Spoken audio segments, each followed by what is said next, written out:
মৰমৰ ছাত্ৰ ছাত্ৰীসকল, তোমালোকক আজি মই পাঠ নং 13 সাপ আৰু ভেকুলী ৰজা পাঠটি পঢ়ি শুনাম। তোমালোকে ভালকৈ শুনি যাবা আৰু নিজেও স্পষ্টকৈ শুদ্ধকৈ পঢ়িবলৈ চেষ্টা কৰিবা। এতিয়া আৰম্ভ কৰিছোঁ। সাপ আৰু ভেকুলী ৰজা। সাধুকথাসমূহ অসমীয়া লোকসাহিত্যৰ অমূল্য সম্পদ। ই শিশুৰ সৃষ্টিশীল প্ৰতিভা আৰু কল্পনা শক্তিৰ বিকাশ ঘটায়। সাধুকথাসমূহৰ লগত কিছুমান নীতি শিক্ষাও জড়িত হৈ থাকে। সকলো জাতি জনগোষ্ঠীৰ মাজত বিভিন্ন সাধুকথা মৌখিকভাৱে প্ৰচলন হৈ আহিছে। এই পাঠত তোমালোকে অৰুণাচলৰ টাংচা জনগোষ্ঠীৰ মাজত প্ৰচলিত এটি সাধু পঢ়িবলৈ দিয়া হৈছে। সাধুটোৰ জৰিয়তে তোমালোকে বন্ধুত্ব, নেতৃত্ব, সহযোগিতা আদি গুণসমূহৰ লগত সমস্যা সমাধানৰ বাবেও চিন্তা কৰিবলৈ শিকিবা। এতিয়া এইটো কোনটো জনগোষ্ঠীৰ মাজত প্ৰচলিত লিখিছে, এইটো এটা সাধু যে অৰুণাচলৰ টাংচা জনগোষ্ঠীৰ মাজত প্ৰচলিত সাধু এইটো। এতিয়া সেই সাধুটোৰ বিষয়ে পঢ়ি যাম। তোমালোকে ভালকৈ শুনি যাবা আৰু নিজেই পঢ়িবলৈ চেষ্টা কৰিবা। এতিয়া সাধুটোৰ এইটো হৈছে এটা সাধু, হয়নে? সাধুটোৰ জৰিয়তে বহুতখিনি কথা শিকিবও পাৰিবা, জানিবও পাৰিবা। পুৰণি কালত এটা পুখুৰীত হেজাৰ বিজাৰ ভেকুলীয়ে বাস কৰিছিল। ভেকুলীবোৰৰ এজন ৰজাও আছিল। সকলোৱে ভেকুলী ৰজাৰ কথা মানি চলিছিল। পুখুৰীটো আছিল সিহঁতৰ ৰাজ্য। তাত আটাইয়ে মিলাপ্ৰীতিয়ে বাস কৰিছিল। ভেকুলী ৰাজ্যই ৰাজ্যখন পৰিচালনা কৰিবৰ বাবে কেতবোৰ নীতি নিয়ম বান্ধি দিছিল। আটাইয়ে সেই নিয়ম মানি চলিছিল। ভেকুলী ৰজাই গাঁওবুঢ়া, টেকেলা আদি বাদ দি ৰাজ্যৰ ভেকুলীবোৰকো দায়িত্ব পালনৰ বাবে আগ্ৰহী কৰি তুলিছিল। এদিন ভেকুলী ৰজাই পুখুৰীটোৰ পাৰৰ এটা বহল শিলত আউজি ৰ'দ লৈ আছিল। ৰজাই মনে মনে ভাবিলে, মোৰ মৃত্যুৰ পাছত মোৰ সন্তানে ৰজা হৈ দেশ শাসন কৰিব, গতিকে কিছু নীতি নিয়ম বান্ধি থৈ যাব লাগিব। এই কথা ভাবি ৰজাই এখন সভাৰ আয়োজন কৰিলে। তাত তেওঁ ক'লে, বিহু আহিলে প্ৰথমে ময়েই গীত গাম আৰু নাচিম, বাকীসকলে মোৰ লগে লগে নাচিব। সভাত সকলো প্ৰজাই ৰজাৰ কথাটো সমৰ্থন কৰিলে আৰু সভা শেষ হ'ল। কিছুদিনৰ পাছত বসন্ত ঋতু আহিল। বসন্তৰ প্ৰথম জাক বৰষুণত গছ বনবোৰ জীপাল হৈ উঠিল। বৰষুণৰ অহাৰ আনন্দত ভেকুলীবোৰে ৰজাৰ কথা পাহৰি ঋতুক আদৰি গীত গাই নাচিবলৈ ধৰিলে। দেখিছানে, এয়া ভেকুলী। এই গীত ভেকুলী ৰজাৰ কাণত পৰিলত খঙত টিঙিৰি তোলা হৈ তেওঁ পুনৰ এখন সভাৰ আয়োজন কৰিলে। ভেকুলী ৰজাক ডাঙৰীয়াসকলে বুজাবলৈ ধৰিলে, মহাৰাজ, এয়া ঋতু বা উৎসৱৰহে গীত। তেওঁলোকে গাইছে গাওক, আমিও জানো উৎসৱৰ আনন্দ অনুভৱ কৰা নাই? ৰজাই ডাঙৰীয়াৰ কথা নামানিলে। ফলত ৰজা আৰু প্ৰজাৰ মাজত মতানৈক্য হ'ল। ৰজাই প্ৰজাৰ ওপৰত প্ৰতিশোধ লোৱাৰ কথা ভাবিলে। আনফালে ডাঙৰীয়াসকলেও ৰজাক সিংহাসনৰ পৰা নমোৱাৰ কথা চিন্তা কৰিলে। মুখ ফুটাই কোনেও একো নকলেও আটাইৰে মনবোৰ গোমা হৈ থাকিল। এদিন ভেকুলী ৰজাই মিতিৰৰ ঘৰলৈ বুলি গৈ থাকোঁতে বাটত এখন শিলৰ পাহাৰ পালে। সেইটো শিলৰ পৰা ইটো শিললৈ জঁপিয়াই যাওঁতে শিলৰ খুৰুঙত শুই থকা এডাল ফেঁটীসাপৰ বৰ খং উঠিল। বাহিৰলৈ ওলাই আহি ভেকুলীটোক ক'লে, তই মোৰ ৰাজ্যলৈ এনেকৈ জঁপিয়াই মোৰ শান্তি ভংগ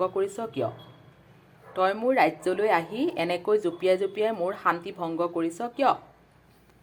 আজি তোক শুদাই নেৰোঁ। ভেকুলী ৰজাই ভয় খাই পলাবলৈ খোজোতেই সাপে ক'লে, ক'লৈ পলাবি? মোৰ যুঁজাৰুবোৰক মাতিলে চাৰিওফালে তোক মুহূৰ্ততে বেৰি ধৰিব। ভেকুলী ৰজাই তেতিয়া সাপৰ নেজত ধৰি তাক নাখাবলৈ অনুৰোধ কৰিলে। সাপৰ মন গলিল। সি সুধিলে, বাৰু কচোন, তইনো ক'লৈ আহিছিলি? ভেকুলী ৰজাই ক'লে, এই পাহাৰখন পাৰ হ'লেই মোৰ মিতিৰৰ ঘৰ, তালৈকে আহিছিলোঁ। মই বৰ চিন্তাত আছোঁ। ভেকুলী ৰজাই পুনৰ ক'বলৈ আৰম্ভ কৰিলে, মোৰ ৰাজ্যৰ প্ৰজাই মোৰ কথা নুশুনা হ'ল। সিহঁতে মোক ৰজা ভাঙিবলৈ বিচাৰিছে। সেয়ে মোক সমৰ্থন দিব পৰা মিতিৰ বিচাৰি আহিছিলোঁ। সাপে ক'লে, মোৰ সমান শক্তিশালী তুমি কাকো বিচাৰি নোপোৱা। মোকে মিতিৰ কৰি লোৱা, মই তোমাৰ সমস্যা সমাধান কৰি দিম। ভেকুলী ৰজাই মনতে বৰ আনন্দ পালে আৰু ফেঁটীসাপক লগত লৈ পুখুৰী পালেগৈ। ভেকুলী ৰজাই সাপক থাকিবলৈ ঠাই উলিয়াই দিলে। সাপে ভেকুলী ৰজাক ক'লে, মই বাৰু তোমাৰ সমস্যা সমাধান কৰি দিম, কিন্তু মোক খাবলৈ নিতৌ এটা ভেকুলী লাগিব। ৰজা সন্মত হ'ল। এনেকৈ সাপে নিতৌ এটাকৈ ভেকুলী খাবলৈ ধৰিলে। এনেদৰে খাওঁতে খাওঁতে পুখুৰীটোত কেৱল ভেকুলী ৰজাহে বাকী থাকিলগৈ। এদিন সাপৰ ভোক লাগিলত ভেকুলী ৰজাক ক'লে, মিতিৰ ৰজা, মোৰ বৰ ভোক লাগিছে, খাবলৈ দিয়া। ভেকুলী ৰজাই ক'লে, পুখুৰীত আৰু এটাও ভেকুলী নাই, যি আছিল সকলো তুমিয়েই খাই শেষ কৰিলা দেখোন। এতিয়া মই তোমাক ক'ৰ পৰা খাবলৈ দিম। সাপে ক'লে, মই নাজানো, তুমিহে মোক মাতি আনিছিলা। খাবলৈ নাপালে মই তোমাকে খাম। সাপৰ কথা শুনি ভেকুলী ৰজা বিপাঙত পৰিল আৰু সাপৰ পৰা পৰিত্ৰাণৰ উপায় চিন্তা কৰিবলৈ ধৰিলে। সি উপলব্ধি কৰিলে যে আগপাছ নুগুনি কাম কৰিলে নিজৰে বিপদ হয়। সাধুটোৰ পৰা অৰ্থটো বুজি পালানে? আগপাছ ভালকৈ তাৰমানে কথাবিলাক ভালকৈ ভাবি চিন্তিহে কৰিব লাগে। যিকোনো কাম ভাবি চিন্তি নকৰিলে এই তেনেকুৱাই হয়, ভেকুলীৰ গতিটোৱেই হ'ব। এতিয়া আহিছে পাঠভিত্তিক প্ৰশ্ন। পাঠভিত্তিক প্ৰশ্নটো চোৱা। ফেটি সাপডাল ক'ত শুই আছিল? ফেটি সাপডাল ক'ত শুই আছিল? ফেটি সাপডাল পুখুৰীত, গছত, পাহাৰৰ সিপাৰত, শিলৰ খুৰুঙত। শিলৰ খুৰুঙত শুই আছিলে। ভেকুলীটোৱে জানো লগ পোৱা নাছিলে? তাৰপিছত এইটো ভুল কৰিব লাগিব এনেকৈ। ভেকুলী ৰজাই ফেটি সাপক পুখুৰীলৈ কিয় লৈ গৈছিল? পুখুৰী ভেকুলী খাবলৈ, সমস্যা সমাধান কৰিবলৈ, নীতি নিয়ম বান্ধিবলৈ, মিলা প্ৰীতিয়ে বাস কৰিবলৈ। কোনটো? সমস্যা সমাধান কৰিবলৈ। ভেকুলী ৰজাই ফেটি সাপক পুখুৰীলৈ কিয় লৈ গৈছিলে? সমস্যা সমাধান কৰিবলৈ। এইটো হৈছে গটো ভুল কৰিব লাগিব। তুমি ওপৰৰ দ্বিতীয় প্ৰশ্নৰ উত্তৰটো কিয় শুদ্ধ বুলি বাছি ল'লা? তোমাৰ সহপাঠীৰ লগত আলোচনা কৰি কোৱা। এতিয়া চোৱা, ইয়াত লিখি দিছোঁ মই। ভেকুলী ৰজাই ফেটি সাপক পুখুৰীলৈ লৈ গৈছিল কাৰণ তেওঁৰ ৰাজ্যৰ ভেকুলীবোৰে তেওঁৰ কথা নুশুনা হ'ল আৰু সিহঁতে ৰজাক সিংহাসনৰ পৰা অপসাৰণ কৰাৰ চিন্তা কৰিছিল।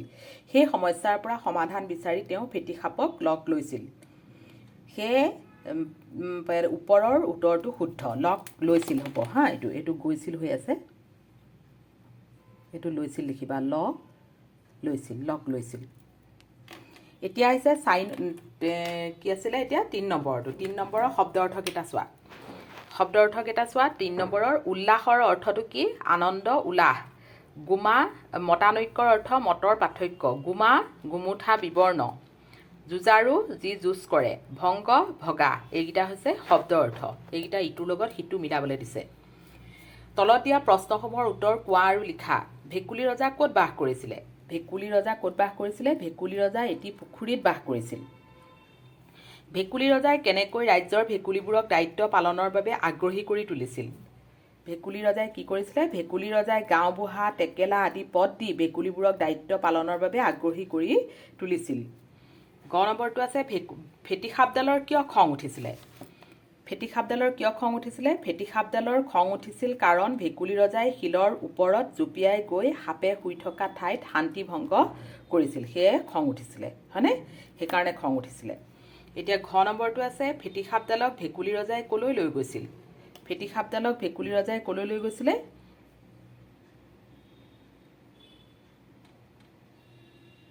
ফেটি সাপডালক ভেকুলী ৰজাই ক'লৈ লৈ গৈছিলে?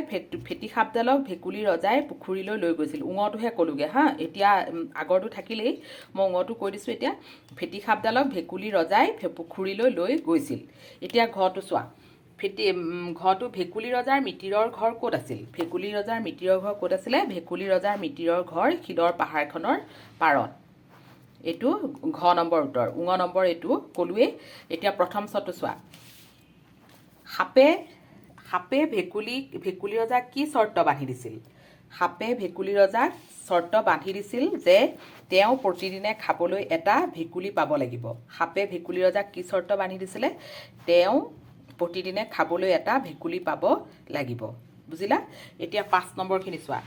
তলত দিয়া প্ৰশ্নকেইটাৰ উত্তৰ আলোচনা কৰি কোৱা আৰু লিখা। ভেকুলী ৰজা আৰু প্ৰজাৰ মাজত কিয় মতানৈক্য হৈছিল? ভেকুলী ৰজা আৰু প্ৰজাৰ মাজত কিয় মতানৈক্য হৈছিল?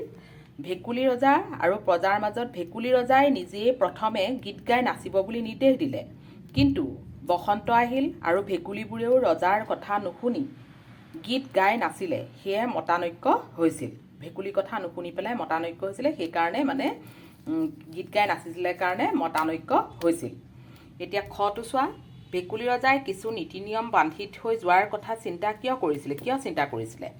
ভেকুলী ৰজাই ভাবিছিল যে মৃত্যুৰ পাছত তেওঁ সন্তানেই ৰজা হ'ব। সেয়ে আগতকৈ নিয়মবোৰ স্থায়ীভাৱে বান্ধি থৈ যাব লাগে বুলি ভাবিছিল। বুজিলা? এতিয়া গ নম্বৰটো চোৱা। গ নম্বৰটো আছে ভেকুলী ৰজা কিয় বিপাঙত পৰিছিল? ভেকুলী ৰজা কিয় বিপাঙত পৰিছিলে? সাপে সকলো ভেকুলী খাই পেলালে আৰু শেষত ভেকুলী ৰজাক খাবলৈ ওলাল, যাৰ বাবে ৰজা বিপাঙত পৰিছিল। গোটেইখিনি খাই পেলোৱাৰ পাছত তেওঁক খাবলৈ বিচাৰিছিল, সেইকাৰণে বিপাঙত পৰিছিল বুলি কৈছে। এতিয়া 6 নম্বৰটো চোৱা। কোনে কাক আৰু কিয় কৈছিল লিখা। কোনে কাক আৰু কিয় কৈছিল? ক নম্বৰটো আছে বিহু আহিলে প্ৰথমে ময়ে গীত গাম আৰু নাচিম। কোনে কৈছিলে? সেইটো ভেকুলী ৰজাই সভাত সকলো প্ৰজাক কৈছিল, যাতে তেওঁ আগতে গীত গাই নাচে আৰু বাকীসকলে পিছত। খ নম্বৰটো চোৱা। এয়া ঋতু বা উৎসৱৰহে গীত, তেওঁলোকে গাইছে গাওক, আমিও জানো উৎসৱৰ আনন্দ অনুভৱ কৰা নাই। এইটো এষাৰ কোনে কৈছিলে? খটো ডা ডাঙৰীয়াসকলে এই কথা ভেকুলী ৰজাক কৈছিল, যাতে তেওঁ প্ৰজাক ক্ষমা কৰে। ডা ডাঙৰীয়াসকলে এই কথা ভেকুলী ৰজাক কৈছিল, যাতে তেওঁ প্ৰজাক ক্ষমা কৰে। গ নম্বৰটো আছে চোৱা। মোৰ সমান শক্তিশালী কাকো তুমি বিচাৰি নোপোৱা। কোনে কৈছিলে? ফেটিসাপে এই কথা শুনি এই কথা ভেকুলী ৰজাক কৈছিল, যেতিয়া ৰজাই ক'লে যে তেওঁক যাতে মিতিৰ হিচাপে গ্ৰহণ কৰে, হয়নে? সেইকাৰণেই কৈছিলে। তাৰপিছত আহিছে ঘ নম্বৰটো আছে মই নাজানো তুমিহে মোক আনিছিলা। এতিয়া সেইটো সাৰ কোনে কৈছিলে? ঘ নম্বৰটো ফেটিসাপে এই কথা ভেকুলী ৰজাক কৈছিল, যেতিয়া ৰজাই ক'লে যে পুখুৰীত আন ভেকুলী নাই। ৰজাই যেতিয়া তেনেকৈ কৈছিলে তেতিয়া সেইষাৰ কথা কৈছিল। 7 নম্বৰটো আছে আগপাছ নুগুনি কাম কৰিলে নিজৰ বিপদ হয়। শিক্ষকৰ সহায় লৈ সাধুটোৰ আধাৰত কথাষাৰৰ তাৎপৰ্য ব্যাখ্যা কৰা। এতিয়া চোৱা। এতিয়া আগপাছ নুগুনি কাম কৰিলে নিজৰে বিপদ হয়, কাৰণ এই সাধুটোৰ আধাৰত ইয়াকে বুজাব বিচাৰিছে যে কেতিয়াবা নভবা নিচিন্তাকৈ নিজেই লোৱা সিদ্ধান্তটোৰ পৰা নিজে বিপদত পৰে। সেয়ে যিকোনো কাম কৰাৰ আগতে বুজাবুজি পৰিস্থিতি অনুযায়ী কামবোৰ ভাবি চিন্তি কৰিব লাগে। এইটো হৈছে 7 নম্বৰ উত্তৰ। এতিয়া ভাষা অধ্যয়নলৈ আহোঁ। ভাষা অধ্যয়নত জানো আহাটোত কি দিয়া আছে চোৱা। এদিন ভেকুলী ৰজাই মিতিৰৰ ঘৰলৈ বুলি গৈ থাকোঁতে দেখিছানে? ডাঙৰকৈ লিখিছে। বাটত এখন শিলৰ পাহাৰ পালে। সি ইটো শিলৰ পৰা সিটো শিললৈ জঁপিয়াই ডাঙৰকৈ আছে যাওঁতে দেখিছা, শিলৰ খুৰুঙত শুই থকা এডাল ফেটিসাপৰ বৰ খং উঠিল। ওপৰৰ বাক্য দুটাত পোৱা থাকোঁতে যাওঁতে পদ দুটি কেনেকৈ গঠন হৈছে চাওঁ আহা। এইকেইটা থাকোঁতে যাওঁতে কেনেকৈ পদ দুটা গঠন হৈছে সেইটো চাওঁ।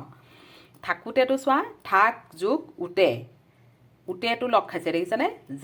যাওঁতেতো যা যোগ উতেটো হৈছে এনেকৈ পদ দুটি গঠন হৈছে। দুইটা বাক্যতে একাধিক ক্ৰিয়াপদ আছে, দুইটা বাক্যতে বহুত ক্ৰিয়াপদ আছে। ইয়াৰ এটা কাম চলি থকা সময়তে আন এটি ক্ৰিয়াৰ কাম সংঘটিত হৈছে। এটা কাম চলি থাকোঁতে আকৌ বেলেগ এটা কামৰ সংঘটিত হৈছে। ওপৰৰ প্ৰথম বাক্যত গৈ থকা ক্ৰিয়াৰ কাম চলি থাকোঁতে পালে ক্ৰিয়া সংঘটিত হৈছে। পালেতো আকৌ ক্ৰিয়া সংঘটিত হ'ল, এইটো পালেতো হোৱা নাই জানো?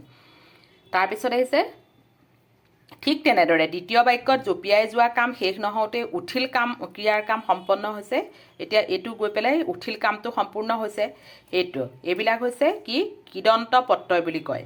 কোনো এটা ক্ৰিয়াৰ চলি থকাৰ সময়ত আন এটা ক্ৰিয়া সংঘটিত হ'লে চলি থকা ক্ৰিয়াৰ মূলত উতে কৃদন্ত প্ৰত্যয় যোগ হয়। উতে লগ খাই পেলাই কৃদন্ত প্ৰত্যয় যোগ হয় বুলি কৈছে। এতিয়া বুজি পালা এইখিনিলৈকে? এতিয়া উতে প্ৰত্যয়যুক্ত পদ ব্যৱহাৰ কৰি তলত দিয়া বাক্যবোৰ পূৰ কৰা।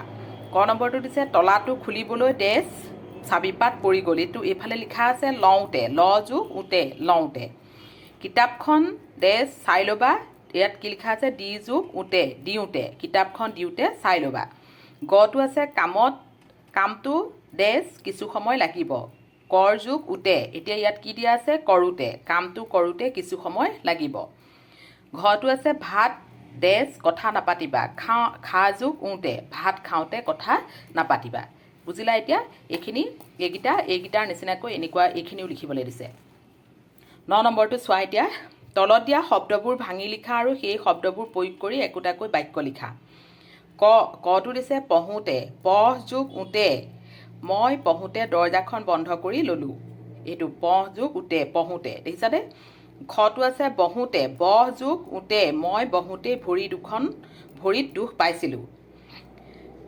গটো আছে শুওঁতে। শু যোগ উতে। মই শুওঁতে মায়ে কঁপালখন পিটিকি দিছিল। গাওঁতে। গা যোগ উতে। মীনাই গীত গাওঁতে মাতটো সুন্দৰ লাগিছিল। হাঁহোতে। হাঁহ যোগ উতে। তাই মোলে চাই হাঁহোতে মায়ে গালি দিছিল। বুজিলা? এতিয়া এইকেইটা তেনেকৈ লিখিব লাগিব। এইকেইটা তোমালোকে বাক্যকেইটা নিজেও বনাব পাৰা, মই মাত্ৰ বনাই দিছোঁ, কিন্তু তোমালোকে নিজে বনাই লিখিব পাৰিবা। এতিয়া চোৱা 10 নম্বৰটো, পাঠটোত থকা সৰ্বনাম পদবোৰ বিচাৰি উলিয়াই লিখা। সৰ্বনাম পদবিলাক বিচাৰি উলিয়াই লিখিবলৈ কৈছে।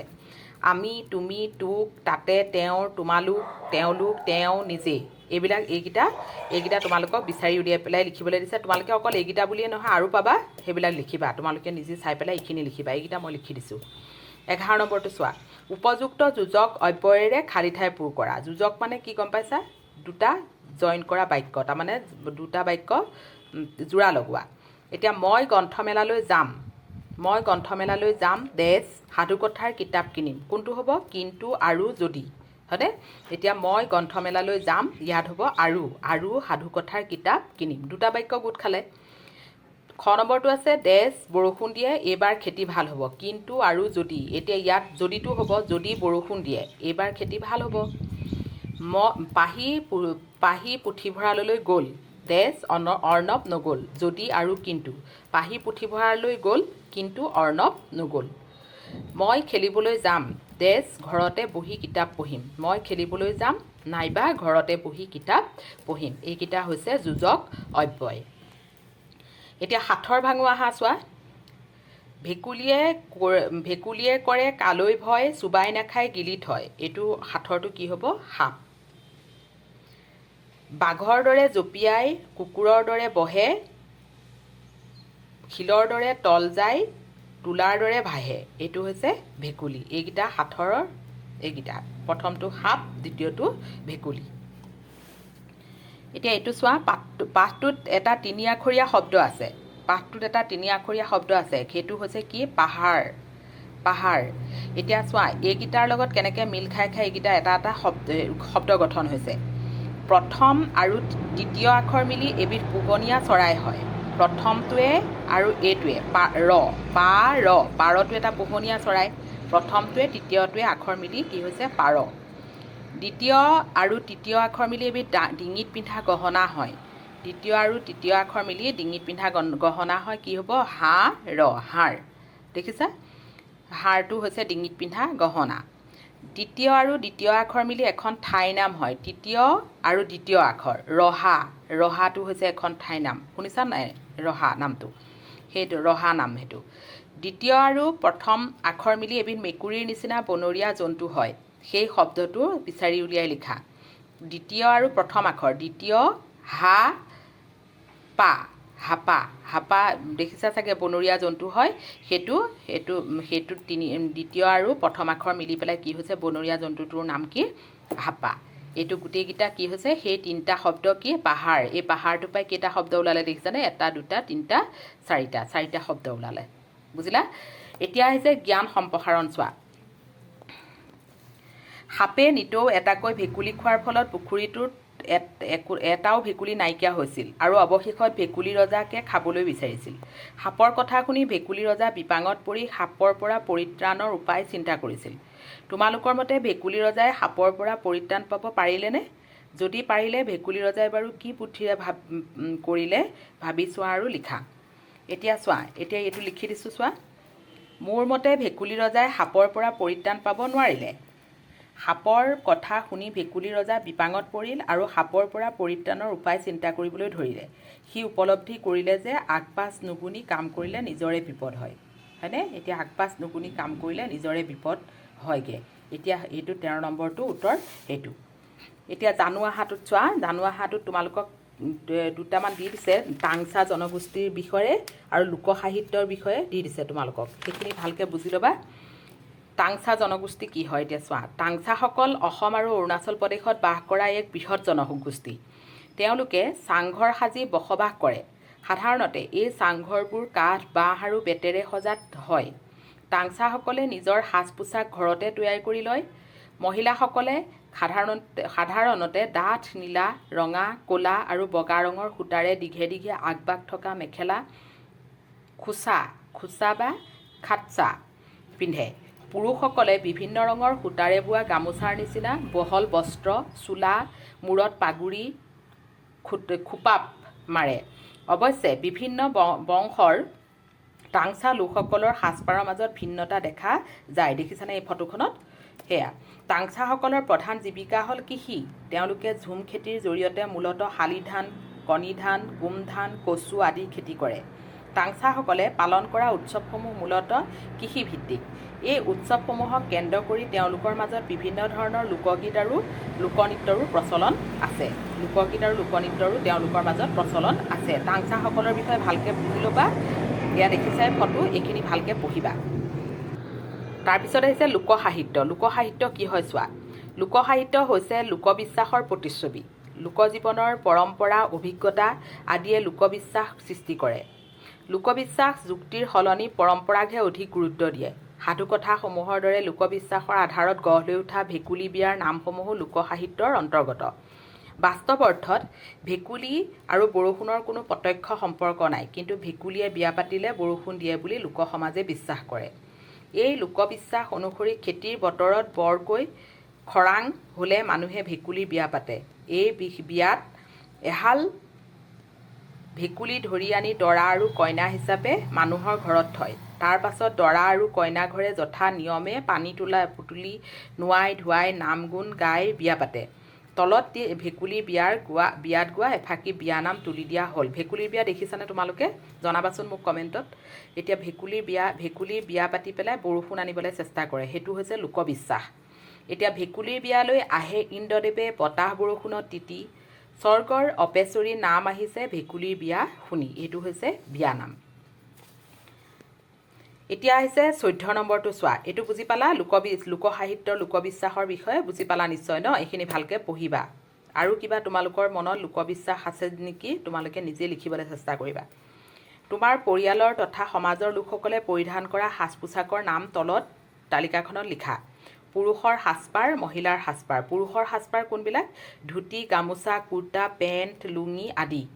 মহিলাৰ সাজপাৰ কোনা? মেখেলা, চাদৰ, শাৰী, চুৰিদাৰ। এইবিলাক হৈছে পুৰুষৰ সাজপাৰ, এয়া হৈছে মহিলাৰ সাজপাৰ। এতিয়া আহিছে 15 নম্বৰটো চোৱা। ভেকুলীৰ বিয়া পাতিলে যিদৰে বৰষুণ দিয়ে বুলি লোকবিশ্বাস আছে, ঠিক তেনেধৰণে কি লোকবিশ্বাস তোমাৰ অঞ্চলত প্ৰচলিত হৈ আছে অভিভাৱক আৰু শিক্ষকৰ লগত আলোচনা কৰি লিখা। এইটো চোৱা, মই দুটা লিখি দিছিলোঁ, কিন্তু এইটো মই এনেই লিখি দিছোঁ। এইটো অন্ধবিশ্বাস, মানুহৰ লোকবিশ্বাস নহয় আচলতে, এইটো অন্ধবিশ্বাস হয়। এইটো নিজে মনত ভাবি লোৱা কথাহে এইটো চোৱা। পুখুৰীত মাছ উপঙিলে বৰষুণ আহিব বুলি বিশ্বাস কৰে। পুখুৰীত যদি মাছো উপঙে তেতিয়া বৰষুণ আহিব বুলি ভাবে।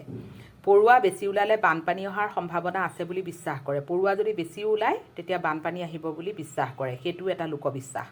যাত্ৰা কৰোঁতে আগেদি মেকুৰী পাৰ হ'লে ঘটনা হ'ব বুলি বিশ্বাস কৰে। এইটো অন্ধবিশ্বাস। এইটো মানুহৰ অন্ধবিশ্বাস কিছুমান থাকে। এতিয়া কিছুমান অন্ধবিশ্বাস থাকে নহয়, জানা নহয় তোমালোকে, হয় নহয়? এতিয়া কোনোবাৰ মানে বাচ্চা এটাৰ যদি পেটটো বিষায়, সেই পেটটো মানে কিহৰ কাৰণে বিষাইছে, ডক্তৰৰ ওচৰলৈ যোৱাতকৈ বহুতখিনি মানুহে কি কৰে, জাৰা ফুকা কৰি পেলাই ভাল কৰাবলৈ বিচাৰে। কিন্তু আচলতে সেইবিলাক হৈছে অন্ধবিশ্বাস। বুজি পালা এতিয়া তোমালোকে? এইখিনি ইমানতে সামৰিছোঁ তোমালোকৰ। এতিয়া এই পাঠটো কমপ্লিট হৈছে। আৰু এইফালে আছে প্ৰকল্প কৰিবলৈ দিছে। অভিজ্ঞজনৰ লগত কথা পাতি যিকোনো এবিধ লোকগীত যেনে বিয়ানাম, আইনাম, টোকাৰী গীত, দেহ বিচাৰৰ গীত, মহখেদা গীত, বিহুনাম আদি সংগ্ৰহ কৰিবলৈ কৈছে তোমালোকক। তাৰপিছত 4-5জনকৈ সৰু সৰু গোটত ভাগ হোৱা আৰু সাঁথৰ সংগ্ৰহ কৰা। সেই সাঁথৰসমূহ লিপিবদ্ধ কৰি বিদ্যালয়ত আজৰি পৰত এটা গোটে আন এটা গোটক সোধা। এইবিলাক এটা গোটে আন এটা গোটক সুধিবলৈ কৈছে সাঁথৰবিলাক। এতিয়া এইটো পাঠ কমপ্লিট হৈছে। তোমালোকক মই নেক্সট পাঠটো আকৌ দিবলৈ চেষ্টা কৰিম। এতিয়া এইটো পাঠ ধুনীয়াকৈ তোমালোকে ভালকৈ পঢ়িবা। পঢ়ি স্পেলিংবিলাক শুদ্ধকৈ পঢ়িবা। বানানবিলাক শুদ্ধ স্পষ্টকৈ পঢ়িবা। আজিলৈ সামৰিছোঁ।